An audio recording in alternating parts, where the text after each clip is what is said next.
আপুনিও এজন ডায়েবেটিছ ৰোগী নেকি? ডায়েবেটিছ ৰোগক হাৰ্ভাৰ্ড ইউনিভাৰ্চিটিৰ পৰামৰ্শ, এই ৫টা বস্তু নাখাব, গোটেই জীৱন ৰক্তৰ শৰ্কৰা বৃদ্ধি নহ'ব। ডায়েবেটিছ ৰোগীয়ে কি খাব লাগে?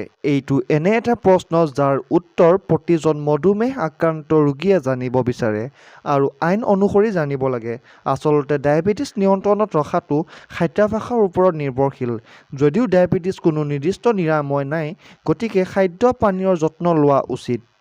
ডায়েবেটিছ ৰোগীয়ে গ্লাইচেমিক সূচকাংক অধিক থকা বস্তুৰ উপৰিও অধিক কাৰ্বহাইড্ৰেট, প্ৰটিন আৰু চৰ্বি গ্ৰহণ নকৰিবলৈ পৰামৰ্শ দিয়ে।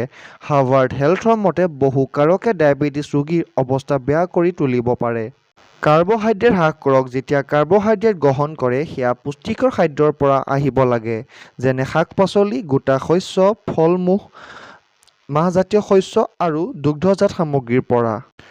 প্ৰচেছড ফুড অধিক পৰিমাণে যোগ হৈ থকা মেদ, চেনি আৰু ছডিয়াম তথা খাদ্য পৰিহাৰ কৰক। তাত থকা কাৰ্ববোৰ ক্ষতিকাৰক।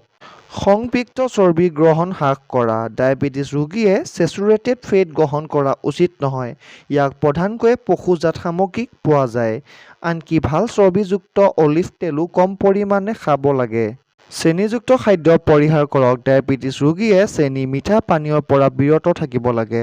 উচ্চ ফ্ৰুক্টোজযুক্ত কৰ্ণ চিৰাপ বা চুক্ৰযুক্ত মিঠাই তেজৰ শৰ্কৰা দ্ৰুতগতিত বৃদ্ধি কৰিব পাৰে। ইয়াৰ পৰিৱৰ্তে পৰিমাণে সাধাৰণ পানী খাব লাগে। নিমখ কমকৈ খাব।